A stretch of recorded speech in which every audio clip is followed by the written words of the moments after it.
free Golden Eagles for War Thunder. Download the app in the description below.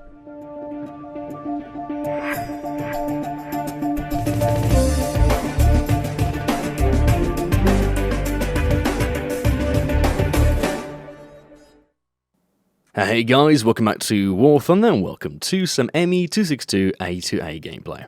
I know it's been a long time coming, but I have to say it feels kind of nice to sit behind a microphone and do this kind of different type of content. I've been streaming for the past, well, actually a year, 3 times a week for 3.5 hours, and I have to say that streaming is unique. It's a way of engaging with the community live, it's a way of multitasking, it's kind of like next level. It requires a lot of patience, to a certain extent a lot of skill, and it is also quite tiring. Now, I'm not saying that I'm not going to do Twitch anymore. I'm going to do Twitch as much as I possibly can, of course, continuing to do it as I did for the past year, perhaps even more intensely, but I have, obviously, with that in mind, completely neglected YouTube. Now, I have my reasons why I've been gone. I have my really adequate reasons why I have been kind of postponing it, and whilst I haven't been, focusing on it, but there is something about YouTube that I cannot accomplish on other platforms, and that is concise content in a video form that I can use to share information. That's really what I look at YouTube as. It's, you create a video, you throw in your ideas, you throw in your opinions, people watch it, and then they form opinions of their own. That's usually how it works. And as such, yes, YouTube has several restrictions, and I could spend probably a good 3 hours just rambling and ranting about what I like or don't like about YouTube, but we're not here to do that. We're here to talk about the 262, as that is the title of the video. Now, the A-2a is an event vehicle. It was added back in December during the actual Christmas special, and I did not get my hands on it. I actually didn't get it until about a week and a half ago when I messaged Gaijin and said, hey, can I get a sample to actually play it out with? Now, there's a couple of reasons why I haven't played the events. First of all, the events had pre-decided vehicles, meaning that you could only play certain vehicles in the rotation on that day. The problem is that I always had all those vehicles spaded, and as I'm going on my little grand journey of actually spading everything, it would have just, slowed me down. So instead of doing the events, I thought I'll just continue grinding, I'll then ask Gaijin for the actual vehicle so I can review them. But there was a secondary problem, and that is a problem with every single event vehicle ever released, and it has nothing to do with Gaijin or the way the game works. It has everything to do with the way that the release of the vehicles actually happen. The 262 was available for the players, I think, sometime in early January, don't quote me on that, but it doesn't matter what exact date it was, but it was one day when the vehicle becomes available for all the people who already completed enough tasks. And for those that didn't, it's just going to be the following couple of days. So we're talking about a week, 2 week, maybe 3 week period when one vehicle, in this case the 262, and in other cases it was a Type 62 and the other two lower tier vehicles, they get spammed out because everybody gains access to it. If I just spend a good 20 days doing event vehicles to unlock a vehicle, of course I want to play it out. So what happened was everybody was playing out the 262, and there's something about playing a stock vehicle in an oversaturated matchmaker where everybody else is playing a stock vehicle.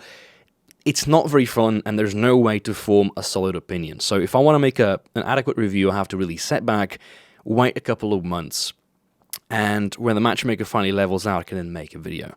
It's ironically enough because only now, kind of in about the following week of this video being released, will I be finally able to make a proper video on the Japanese tech tree.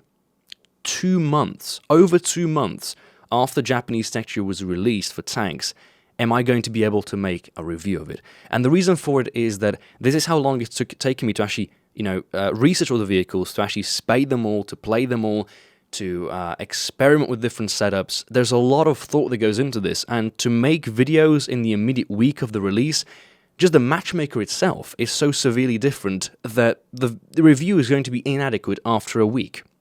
So I'd rather hold off, I'd rather wait and give you a proper review as time rolls by. And as we're talking about the 262 here, the matchmaker has normalized. That's the first thing. Obviously, the plane is still being played by several players, but it's reduced so drastically that you're not going to see more than about 3 players per match. But there's something else that happened, and it's something that nobody has talked about. Nobody has mentioned this, nobody has made a proper video on it, nobody has written a dev blog. It's kind of ironic, because the best changes in this game are never talked about. I don't know why, but let's touch on to this. Sparks. Sparks have been a problem for years. I mean, ever since I started playing this game, sparks have been a problem. Whether it's you having high ping, or they having high ping, or just certain caliber guns not doing enough damage, whether it was Hispanos in one patch, 50 cals in another, the MK108s.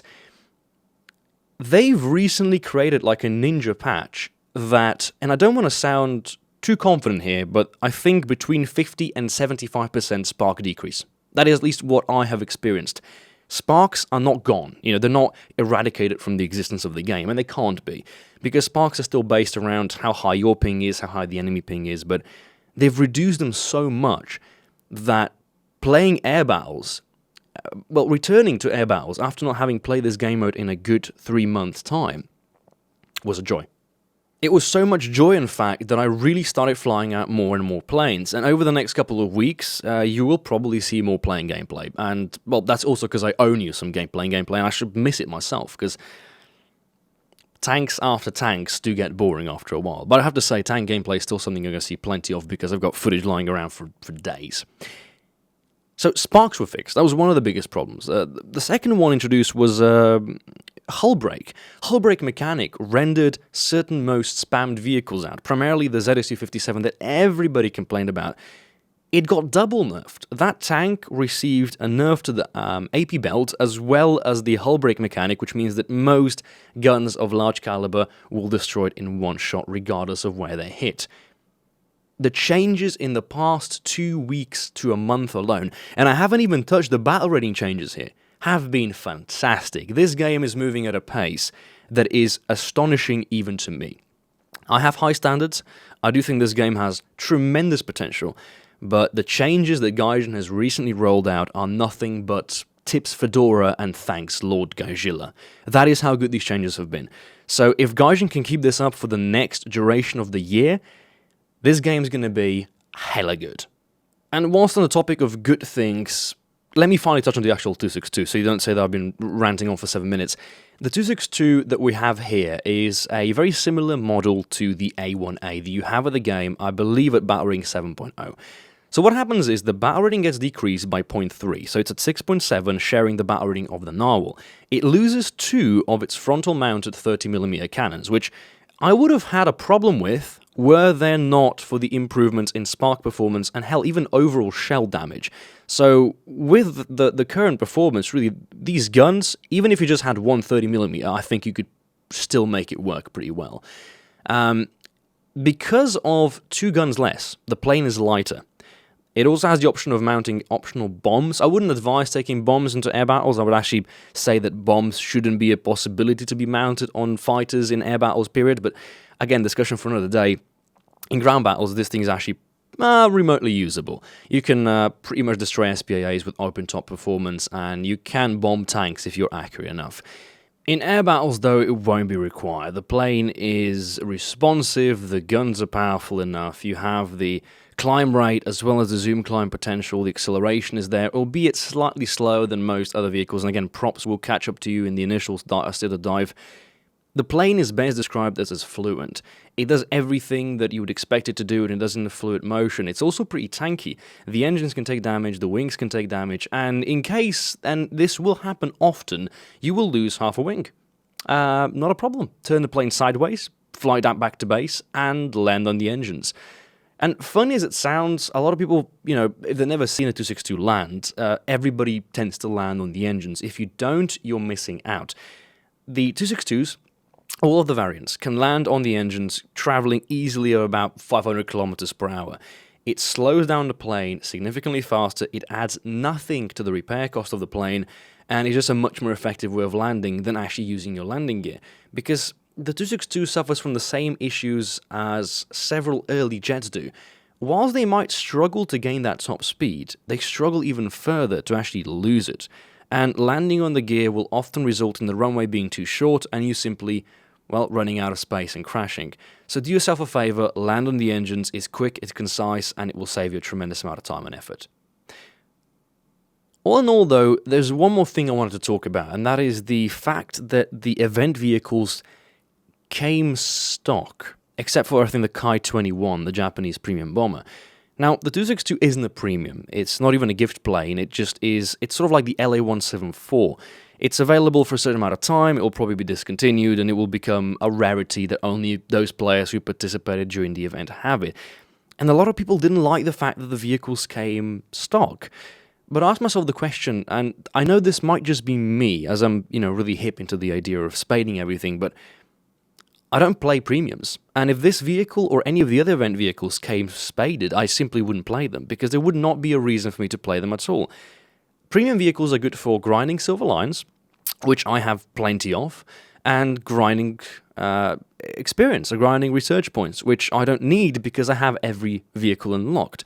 So playing premiums is, for me, really rudimentary, unless a new patch is introduced and I can then, quickly unlock the newly added vehicles using premiums. In that case, they're usable, but to do a review, therefore, of, let's say, the 262A1A, if it was released as a spaded plane, would have been a pain, because I would have to wait until the next patch gets added to not be wasting time when I could be grinding. And with that in mind, I don't mind these vehicles coming stock. As a matter of fact, I find that to be the most interesting thing about them.